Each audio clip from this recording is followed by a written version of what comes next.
चलिए स्टूडेंट्स, हम लोग प्रश्न संग्रह 16.2 कर रहे हैं, जिसमें हमने उस दिन प्रश्न नंबर 1 में कुल 5 प्रश्न थे, नहीं 4 प्रश्न थे, वो चारों प्रश्न हमने कर लिया था। अब हम लोग प्रश्न 2 की तरफ बढ़ते हैं। और प्रश्न 2 अगर आप देखोगे तो प्रश्न क्या है, जरा पढ़िए। दोनों ओर से बंद एक टंकी का व्यास 50 सेमी तथा ऊंचाई 45 सेमी है, तो इस टंकी का संपूर्ण पृष्ठफल ज्ञात कीजिए। अब जैसा मैंने उस दिन बताया था कि जो टंकी है वो 2 प्रकार की हो सकती है। एक जो उस दिन हमने आपको दिखाया था घनाभ के आकार की हो सकती है, और घनाभ के आकार की रहेगी तो उसमें लंबाई रहेगा, चौड़ाई रहेगा और ऊंचाई रहेगा। जैसा कि मैंने आपको ये दिखाया था कि टंकी इस प्रकार की भी हो सकती है कि जिसमें आपका लंबाई रहे, चौड़ाई रहे और ऊंचाई रहे। लंबाई, चौड़ाई, ऊंचाई। तो इस टंकी को बोला जाता है कि ये टंकी घनाभ के आकार की है। कैसे पता चलेगा? प्रश्न देख के ही। अगर प्रश्न में लंबाई, चौड़ाई और ऊंचाई दी गई है तो वह जो टंकी रहेगी वो इस घनाभ के आकार की रहेगी। दूसरी टंकी जो होगी वो बेलनाकार हो सकती है। देखिए, एक मेरे पास ये बेलनाकार टंकी है, देखिए इस प्रकार से बेलनाकार टंकी हो सकती है। तो बेलनाकार टंकी जो है, अगर आप देखिए, मैं आपको दिखा रहा हूं, ये बेलनाकार अगर टंकी है तो इसका देखिए ये आधार है। आधार आप देख रहे हैं वृत्ताकार है। इस तरफ का भी आधार देखेंगे तो वृत्ताकार है, वृत्त के आकार का है। इसका व्यास दिया है। व्यास मतलब यहां से यहां तक की पूरी दूरी। तो जब भी प्रश्न में व्यास दिया हो तो उसकी त्रिज्या निकाल लीजिए। त्रिज्या यहां जो बीच वाला पॉइंट रहता है, यहां बीच वाला पॉइंट केंद्र से परिध तक की दूरी, उसको त्रिज्या बोलते हैं। व्यास की आधी होती है, मैंने लिखाया था उस दिन सूत्र। तो यहां जब व्यास दिया गया तो इससे समझ जाइए कि टंकी बेलनाकार है, और क्योंकि उसमें व्यास है, व्यास मतलब त्रिज्या मिल जाएगी, और ऊंचाई है, इसका मतलब वो वृत्ताकार भाग है और ये इसकी ऊंचाई है पूरी। तो इस टंकी का संपूर्ण पृष्ठफल निकालना है। तो चलिए अभी सबसे पहले क्या दिया हुआ है, हल पे चलते हैं।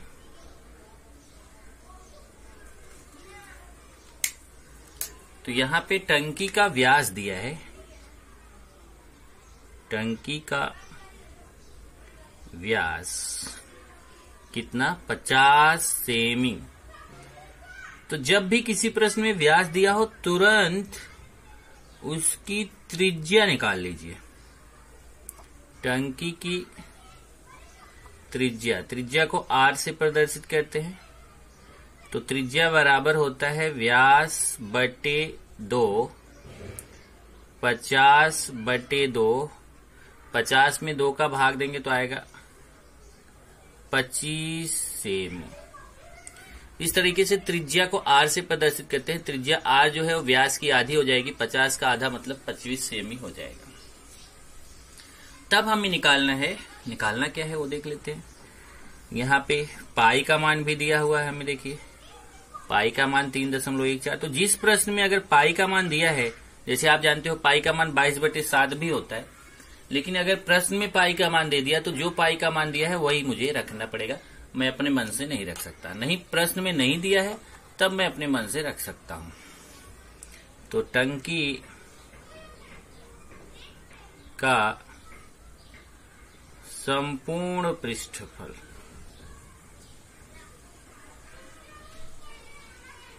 तो आपने उस दिन बेलन का संपूर्ण पृष्ठफल पढ़ा था, तो बेलन के संपूर्ण पृष्ठफल का यहां पर सूत्र लगाएंगे, क्योंकि टंकी कैसी रहेगी? बेलनाकार रहेगी। ओके, तो संपूर्ण पृष्ठफल क्या होगा?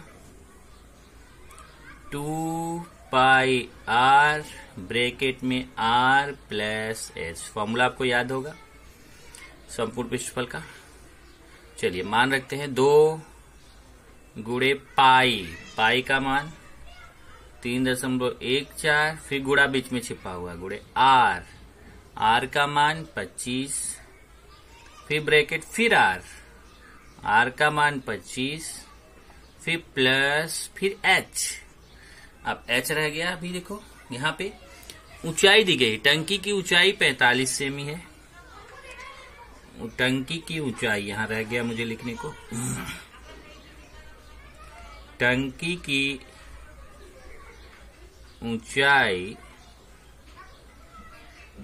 को h से प्रदर्शित करते हैं। कितना दिया देखो 45 सेमी।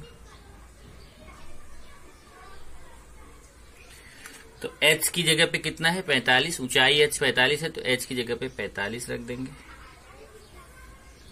अब चलिए 2 का 3.14 में गुणा कीजिए।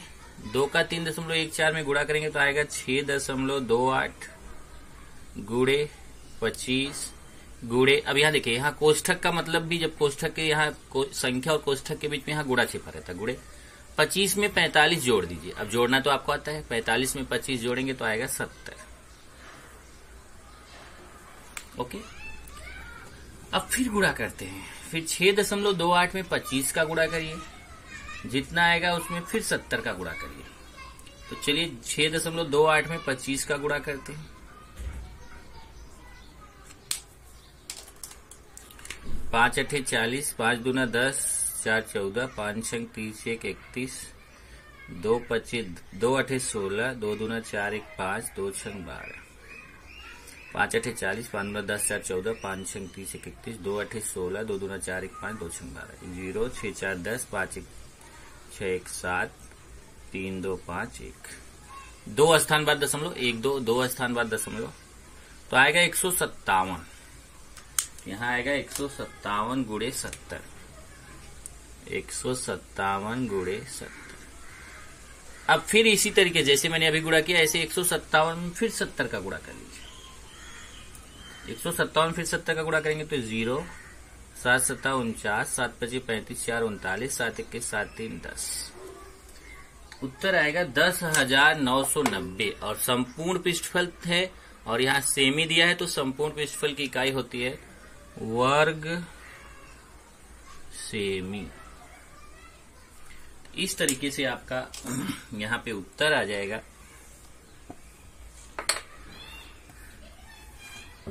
उत्तर लिख लेंगे यहाँ पर, टंकी का संपूर्ण पृष्ठफल, टंकी का संपूर्ण पृष्ठफल 8 है, पृष्ठफल बराबर 10,990 वर्ग सेमी। ये आपका हो गया प्रश्न नंबर 2। अब हम लोग चलेंगे प्रश्न नंबर 3 की तरफ। चलिए स्टूडेंट्स, अब प्रश्न 3 देखते हैं। प्रश्न 3 पढ़िए जरा, क्या है। किसी लंब वृत्ताकार बेलन का वक्र पृष्ठफल 660 वर्ग सेमी तथा ऊंचाई 21 सेमी है, तो उसकी त्रिज्या तथा आधार का क्षेत्रफल ज्ञात कीजिए। तो पहले क्या दिया है वो देखते हैं। तो बेलन का वक्र पृष्ठफल दिया है, बेलन का वक्र पृष्ठफल कितना दिया है 660 वर्ग सेमी। और क्या दिया है, ऊंचाई दिया हुआ है, ऊंचाई को h से प्रदर्शित करते हैं, h बराबर 21 सेमी। और निकालना क्या क्या है, एक तो हमें त्रिज्या निकालना है और दूसरा हमें आधार का क्षेत्रफल निकालना है।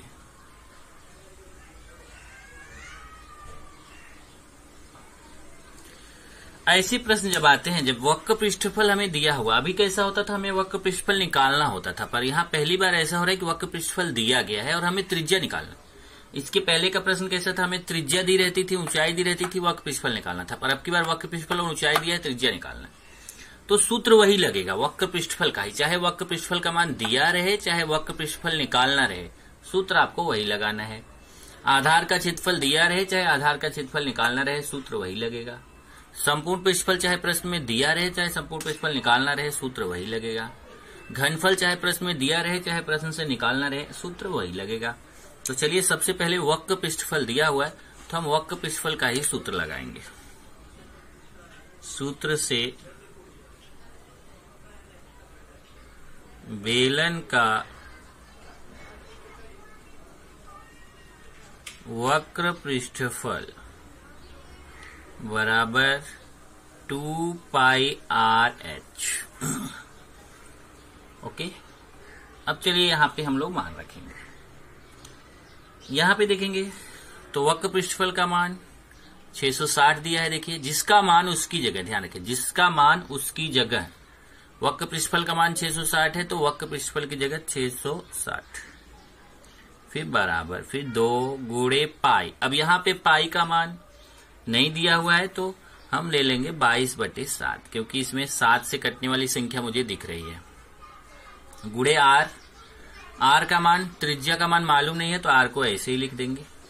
गुणे एच, एच का मान 21 है तो यहाँ पे 21 ले लेंगे। ओके, अब आप यहां देखिए तो ए वाले चेक कर लीजिए, वक्र पृष्ठफल का मान 660 है, वक्र पृष्ठफल का मान 660 रख दिया, बराबर 2, बीच में गुणा, पाई का मान 22/7, फिर आर का मान पता नहीं है, आर को ऐसे लिख दिया, एच का मान 21 रख दिया। अब 7 से इस 21 को काट सकते हैं। देखिए 7 से इस 21 को हम काट सकते हैं, 1 मिनट।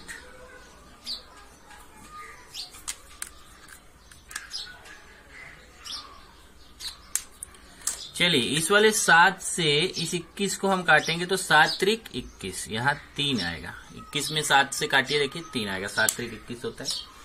तो कितना बचा इधर 660, इधर देखिए 660 बराबर 2 गुणे 22, तो 2 में 22 का गुणा कर लीजिए। 2 में 22 का गुणा करेंगे, 22 दूना 44 गुणे आर गुणे 3। देखिए 2 में 22 का गुणा 44 गुणे आर गुणे 3। अब ये जो 44 गुणे 3 है इसको बराबर के इस तरफ लेके आई नीचे, क्योंकि यहां देखो 44 गुणे 3 यहां गुणा में है, बराबर किधर आएगा नीचे, तो ये ऐसे भाग में आ जाएगा। 44 गुणे 3, 1 मिनट,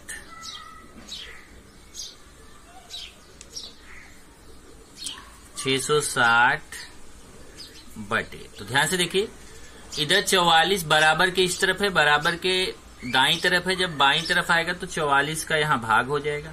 ऐसे 3 भी यहाँ जो है गुणे में है, नीचे आके यहाँ भाग में चला आएगा। अब आप बोलो नहीं आप तो गुणे में ले रहे हो, 44 के साथ गुणे में है, बाकी 660 के साथ भाग में है, इधर बचेगा आर। अब इसको रब पे ले जाके काटना है। अब मैं यहाँ आपको काटना सिखाता हूँ, ध्यान से देखिए, बहुत सारे स्टूडेंट को काटना नहीं आता है। तो देखिए 660 बटे 44 गुणे 3, ध्यान से देखिए काटना सीखिए। सबसे पहले 3 से मैं इसमें भाग दूंगा, 3 से मैं 660 में भाग दूंगा। देखिए 3 1 3, और इधर 3 से भाग दूंगा तो 3 दूना 6, 3 दूना 6, 220 आएगा। 660 में 3 का भाग देंगे 220 आएगा। अब देखिए ये 44 भी 11 से कटेगा और 220 भी 11 से कटेगा, तो 44 को 11 से काटेंगे, 11 चौक 44, सॉरी, तो ये देखिए 44 को 11 से काटेंगे, 11 चौक 44, और 220 को काटेंगे 11 से, 11 दूना 22 और 0। ध्यान से देखिए 44 को जब हमने 11 से काटा तो 11 चौक 44, 4 आएगा, और जो 220 को 11 से काटेंगे, 11 दूना 22, 2 और 0। अब फिर 4 से 20 को काट दो, 4 5 20, कितना उत्तर आया, ये देखिए नीचे पूरा कट गया, ऊपर उत्तर आया 1, सॉरी ऊपर उत्तर आया 5। इस तरीके से R बराबर आ जाएगा कितना, 5। तो त्रिज्या हमें देखो त्रिज्या निकालना था, यहां से देखिए त्रिज्या निकालना था, तो त्रिज्या R का मान हमें आ जाएगा कितना, 5 सेमी। अब जब त्रिज्या मिल गया तब हमें क्या निकालना है, आधार का क्षेत्रफल। अब देखिए आपके पास सूत्र है, बेलन के आधार का क्षेत्रफल का आपके पास सूत्र है, तो यहां पे वही सूत्र लगाएंगे। बेलन के आधार का क्षेत्रफल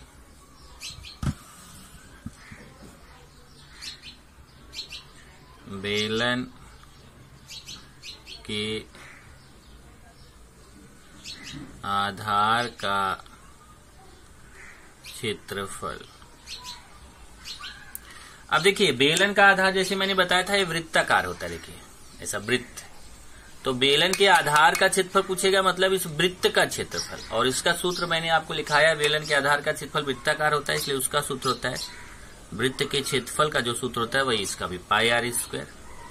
पाई का मान 22/7 गुणे आर स्क्वायर, आर का मान 5 का स्क्वायर, ये हो जाएगा 22/7 गुणे 5 का स्क्वायर करेंगे, मतलब 5 गुणे 5, ये हो जाएगा 22/7 गुणे 25। अब 25 का फिर 22 में गुणा कर लीजिए। 25 का 22 में गुणा करेंगे तो 25 दूना 50, 25 दूना 50, 5 55, 550/7। और फिर यहां पर 550 में 7 का भाग दे देंगे। अब 550 में चलिए 7 का भाग देते हैं। यहां पे मैं देता हूं 550 में 7 का। ओके, तो 7 सता 49, देख लीजिए 7 सता 49, क्योंकि 7 8 56 ज्यादा हो जाएगा। फिर घटाएंगे तो 6 आएगा 0, फिर 7 8 56, फिर घटाएंगे तो 4 आएगा, यहाँ दशमलव बढ़ाएंगे तो यहाँ 0 बढ़ जाएगा। 7 25 35, फिर माइनस करेंगे 5 आएगा, 1 0 फ्री, फिर 7 सता 49, फिर घटाएंगे तो 1 आएगा, 1 0 फ्री, 7 1 के 7। अब आप ऐसे भाग देते जाओगे, आगे जाता जाएगा। तो आपको कभी भी भाग देने का काम दशमलव के 3 स्थान तक करना चाहिए। भाग देने का काम कहां तक करना चाहिए? दशमलव के बाद 1 2 3 स्थान तक। तो दशमलव के बाद 3 स्थान तक भाग दिया तो इधर आ गया 78.571। अब क्या होता है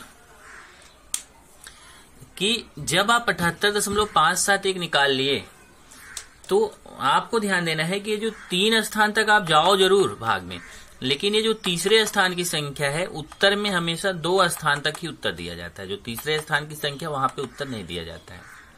तो आपको ये तीसरे स्थान की संख्या को छोड़ना है। और आपको बताया था मैंने कि जो तीसरे स्थान की संख्या अगर यह 5 या 5 से बड़ी है तो यहाँ 1 बढ़ा देती है, जैसे 7 की जगह 8 हो जाएगा। अगर यहाँ 1 जहां है यहाँ 5 6 7 8 9 तक है तो इधर 1 बढ़ जाएगा, 8 हो जाएगा। लेकिन अगर ये 5 से छोटी संख्या है तब इधर 1 नहीं बढ़ेगा। जैसे देखिए 1 5 से छोटी है तो इधर 1 नहीं बढ़ेगा, बल्कि ये उतना ही रहेगा 78.57। और क्षेत्रफल है तो क्षेत्रफल की इकाई क्या होती है? वर्ग सेमी। अब यहाँ पे मेरे पास जगह नहीं है तो मैं यहाँ उत्तर लिख देता हूं। चलिए अभी उत्तर लिखता हूं। बेलन की त्रिज्या 5 सेमी और बेलन के आधार का क्षेत्रफल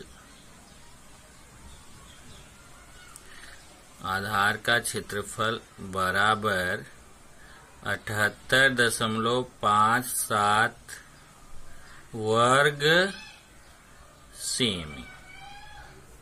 ये उत्तर हो जाएगा। तो ये हमारा हो गया प्रश्न नंबर 3। चलिए चौथा प्रश्न देखते हैं। थोड़ा बड़ा क्वेश्चन है, उत्तर भी बड़ा है, लेकिन ध्यान से समझेंगे तो बहुत अच्छा क्वेश्चन है। किसी लंबवृत्ताकार बेलन के आकार के पतरे के डिब्बे का व्यास 28 सेमी तथा उसकी ऊंचाई 20 सेमी है। यदि लंबवृत्ताकार बेलन का एक सिरा खुला हो तो उसके लिए लगने वाले पतरे का क्षेत्रफल ज्ञात कीजिए। उस डिब्बे का 2 सेमी ऊंचाई वाला ढक्कन बनाने के लिए लगभग कितने वर्ग सेमी पतरा लगेगा। अब इसको ध्यान से देखिए कि ये कैसा बोल रहा है। ये देखिए इस टाइप से बोल रहा है।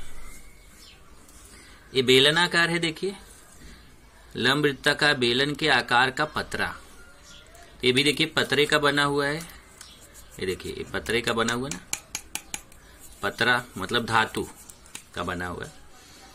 इसका व्यास दिया है 28 सेमी। इसका व्यास कितना दिया है 28 सेमी और उसकी ऊंचाई 20 सेमी। ऊंचाई कितना है 20 सेमी।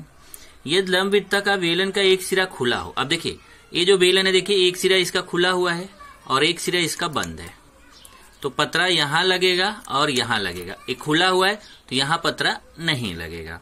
उसके लिए लगने वाले पतरे का क्षेत्रफल ज्ञात कीजिए। तो सबसे पहले देखते हैं यहाँ पे क्या क्या दिया गया है। बेलन के आकार के पतरे के डिब्बे, तो डिब्बे का व्यास दिया गया है। व्यास कितना है 28 सेमी। तो सबसे पहले हम निकाल लेंगे त्रिज्या। त्रिज्या को R से प्रदर्शित करते हैं। व्यास बटे 2, व्यास का मान 28, 28 बटे 2, 28 में 2 का भाग देंगे तो 14 सेमी। तो हमें त्रिज्या तो पता चल गई भाई, त्रिज्या कितना है 14 सेमी। अब और क्या क्या दिया गया है उसको देखते हैं। ऊंचाई दिया है 20 सेमी। ऊंचाई को किससे प्रदर्शित करते हैं H से। ऊंचाई H बराबर 20 सेमी। देख लीजिए प्रश्न में व्यास 28 सेमी दिया था तो उसका आधा करके त्रिज्या निकाल लिया 14 सेमी और ऊंचाई दिया है 20 सेमी। अब बेलन का एक सिरा खुला है, यहां पे आपको लिखना पड़ेगा क्योंकि बेलन का एक सिरा खुला है, इसलिए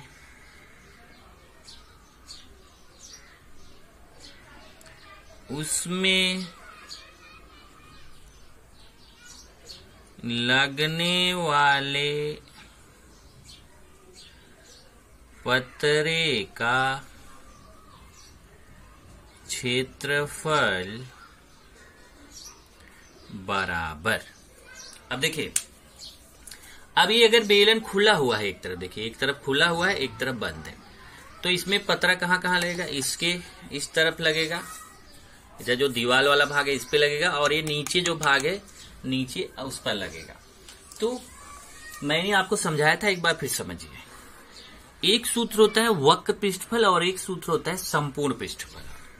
तो वक्र पृष्ठफल का सूत्र क्या होता है, वक्र पृष्ठफल का सूत्र होता है 2πrh। ये वक्र पृष्ठफल का सूत्र होता है।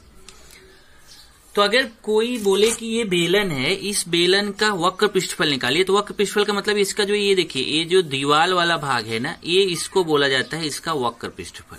जैसे अगर मुझे इस पे कागज लगाना हो, इस पे कपड़ा लगाना हो, तो मैं इस दीवार पे ऐसा लगा दूं, इधर का खुला रहने दूं, इधर का खुला रहने दूं, तो उसको बोलते हैं वक्र पृष्ठफल। केवल इसका ए वाला भाग देखिए, केवल ए वाला जो भाग है इसको बोलेंगे क्या, वक्र पृष्ठफल। देखिए इधर भी खुला रहेगा, इधर भी खुला रहेगा, दोनों तरफ खुला रहेगा, केवल इसका दीवार वाला भाग लेंगे तो उसको बोलेंगे वक्र पृष्ठफल। अब संपूर्ण पृष्ठफल क्या होता है, संपूर्ण पृष्ठफल होता है कि आपने ये वक्र पृष्ठफल तो लेना ही लेना है, अब जो आपने खुला छोड़ा है ना उसको भी लीजिए। मतलब इस वाले वृत्ताकार भाग को लीजिए, तो इस वाले वृत्ताकार भाग का क्षेत्रफल क्या होगा πr², और इस वाले वृत्ताकार भाग को भी लीजिए, उसका क्षेत्रफल क्या होता है πr²। तो जब ये पूरा जोड़ देते हैं तो इसको बोलते हैं संपूर्ण पृष्ठफल। अब आप बोलोगे नहीं, ये तो जो है सूत्र तो हमारा ऐसा नहीं है। अगर आप देखो ये 2πrh और ये πr² जुड़ के 2πr² हो जाएगा। अब यहां से देखेंगे तो 2πr, इसमें भी r है, कॉमन हो जाएगा, तो यहां से 2πr निकलेगा तो h बचेगा, और यहां से 2πr निकलेगा, लेकिन यहां r² है तो एक r यहां बचेगा। अब देखिए ये संपूर्ण पृष्ठफल का सूत्र है 2πr ब्रैकेट में h + r या फिर r + h। तो संपूर्ण पृष्ठफल और वक्र पृष्ठफल में फर्क क्या हुआ? वक्र पृष्ठफल में केवल इसका ये दीवार का भाग लिया जाता है, इधर इधर का भाग खुला रहता है, और संपूर्ण पृष्ठफल में ए भी लिया जाएगा, ए भी ढका जाएगा और ए भी ढका जाएगा, उसको बोलेंगे संपूर्ण पृष्ठफल। तो यहां हमें पतरे का क्षेत्रफल निकालना है। तो पतरा कहां कहां लग रहा है? पतरा एक तो उसके दीवार में लग रहा है, तो वक्र पृष्ठफल आएगा। तो यहां लिखेंगे बेलन का वक्र पृष्ठफल, वक्र पृष्ठफल प्लस, अभी क्या बोल रहा है कि एक तरफ खुला हुआ है, तो इधर, जब इधर खुला है तो इधर तो पतरा लगेगा नहीं, जिधर नहीं खुला है नीचे की तरफ यहां पतरा लगेगा। तो इधर पतरे का क्षेत्रफल क्या होगा? पाई आर स्क्वायर। तो जो यहां 2 बार पाई आर स्क्वायर लिखते थे, क्योंकि एक इधर वाला लिखते थे, एक इधर वाला लिखते थे, तो हमें केवल एक ही तरफ का पाई आर स्क्वायर लेना है, क्योंकि एक तरफ का पाई आर स्क्वायर खुला है तो यहां पे पतरा नहीं लगेगा। तो ये आधार का क्षेत्रफल। तो वक्र पृष्ठफल का सूत्र क्या होता है? 2 पाई आर एच, और आधार के क्षेत्रफल का सूत्र क्या होता है? पाई आर स्क्वायर। चलिए मान रखते हैं 2 गुणे पाई, पाई का मान 22/7 गुणे आर, आर का मान देख लीजिए 14 और एच का मान 20, 14 गुणे 20 देख लीजिए। 2 गुणे पाई का मान 22/7 गुणे आर का मान 14 गुणे एच का मान 20 प्लस फिर पाई का मान 22/7 गुणे आर का मान 14 उसके ऊपर स्क्वायर। चलिए इसको काटते हैं। यहां से देखिए इस 7 से 14 को काट देंगे तो 7 दूना 14, तो यहां पे आ जाएगा 2 गुणे 22, देखिए 2 गुणे 22 गुणे 2 गुणे 20, देखिए 2 गुणे 22 गुणे 2 गुणे 20 प्लस, यहां अभी नहीं काट सकते हैं, पहले इसको इस स्क्वायर को हटा दो, 14 गुणे 14, 2 बार होगा ना, स्क्वायर है तो 2 बार गुणा होगा। अब चलिए इसको काटते हैं। यहां से अब इसको काटेंगे 7 से, 7 दूना 14। अब इधर पूरा गुणा कर लीजिए, देखो 2 का 22 से गुणा करेंगे 44, 44 का 2 से गुणा करेंगे 88, 88 का फिर 20 से गुणा करेंगे तो कितना आएगा 0, 2 8 16, 2 8 16 1 17, 1760 आएगा। प्लस यहां देखिए क्या क्या बचेगा, 22 गुणे 2 गुणे 14, 22 गुणे 2 गुणे 14। अब इसको 1760 प्लस, अब इसका गुणा करिए, 22 का 2 में गुणा 44 और 44 का फिर 14 में गुणा, देखिए 22 का 2 में गुणा 44, 44 का फिर 14 में गुणा, 14 चौका 56, 14 चौका 56, 5 61, 616। अब 1760 में 616 जोड़ दीजिए तो 17 6 23 और 60 10 70 76, 2376 आ जाएगा वर्ग सेमी। तो इस तरीके से हमें पता चल गया कि जो डिब्बा है उसमें कितना पतरा लगेगा। डिब्बा, ये जो खुला हुआ डिब्बा, एक तरफ खुला हुआ डिब्बा है तो उसमें कितना पतरा लगेगा। अब हम आगे बढ़ते हैं और आते हैं ये पता करने के लिए कि जो डिब्बा है उसका ढक्कन, अब देखिए ये डिब्बा है, ये इसका ढक्कन है, ये ढक्कन है। तो ये जो ढक्कन है, इस ढक्कन को बनाने के लिए कितना पतरा लगेगा। यहां देखिए क्वेश्चन, उस डिब्बे का 2 सेमी ऊंचाई, अब देखिए ये इसकी ऊंचाई कितनी हो गई 2 सेमी, 2 सेमी ऊंचाई वाला ढक्कन बनाने के लिए कितने वर्ग सेमी पतरा लगेगा। तो ढक्कन भी कैसा रहेगा, बेलनाकार रहेगा। अब आप बोलो नहीं ये तो वृत्ताकार रहता है, तो वृत्ताकार रहता है ऐसे, लेकिन जब केवल ढक्कन का आप निकालोगे और ढक्कन की ऊंचाई भी दी रहेगी तो फिर वहां पे आपको इसको बेलनाकार मानना है। तो यहां पे आएंगे, अब लिखेंगे ढक्कन, बेलनाकार ढक्कन, सॉरी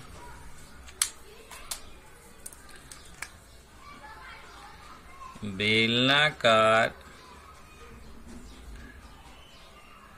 ढक्कन की ऊंचाई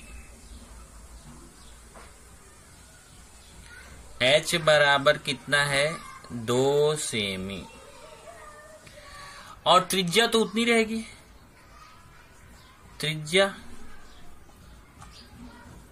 त्रिज्या आर तो उतना ही रहेगी 14 सेमी, क्योंकि जो ढक्कन रहेगा, ढक्कन की त्रिज्या और उसकी बेलन की त्रिज्या, देखो दोनों की, ये बेलन की त्रिज्या और ढक्कन की त्रिज्या तो एक ही रहेगी, इसलिए त्रिज्या जब इसकी 14 सेमी तो उसकी भी 14 सेमी ही रहेगी।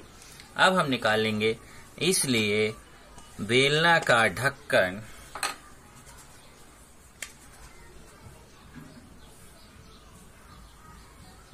चलिए आगे निकालते हैं। इसलिए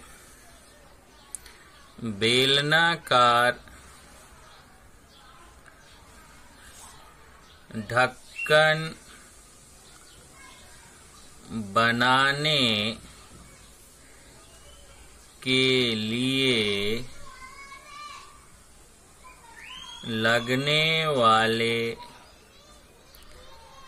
पतरे का क्षेत्रफल, तो इसका भी वही फॉर्मूला रहेगा। ओके, केवल एक चीज एक क्या करो कि यहां जो h लिया है ना, देखिए h 20 लिया है, तो अब यहाँ h 20 लिया तो यहाँ h जो है ना, इस h को आप स्मॉल में मत लीजिए, इसको कुछ अलग ले लीजिए, या इसको मान लो मैं ऐसे कैपिटल में ले लेता हूँ ऐसे, नहीं तो फिर OH और EH में कंफ्यूजन हो जाएगा। यहाँ पे कैपिटल H ले लीजिए, तो क्षेत्रफल बराबर सूत्र वही रहेगा।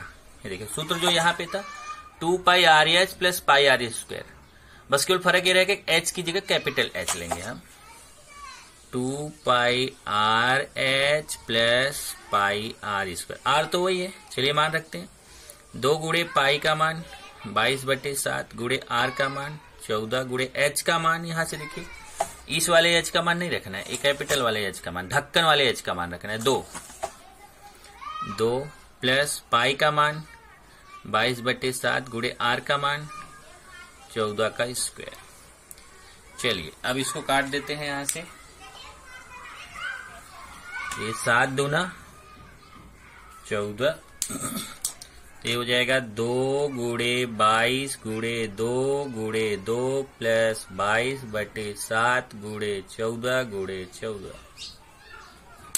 फिर इसको 7 को काट देते हैं यहां से, 7 दूना 14, तो यहां पे आएगा, इसका पूरा गुणा कर लो, 22 दूना 44 दूना 88, 88 दूना 2 8 16, 2 8 16 1 17 176 प्लस यहाँ 22 दूना 44, 22 गुणे 2 गुणे 14 176 प्लस 6, इसका गुणा करेंगे तो 616, जैसे यहाँ निकाला था देखो ये चीज वही है।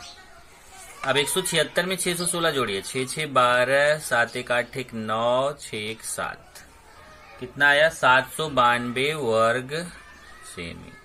तो जो ढक्कन है उसमें कितना पत्र लगेगा, 792 वर्ग सेमी।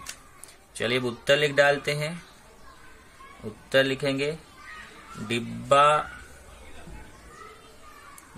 बनाने के लिए, डिब्बा बनाने के लिए 2376 वर्ग सेमी पतरा तथा ढक्कन बनाने के लिए 792 वर्ग सेमी पतरा लगेगा, वर्ग सेमी पतरा लगेगा। ये हो जाएगा उत्तर। इस तरीके से यहाँ पे हमारा एक्सरसाइज भी खत्म हो गया।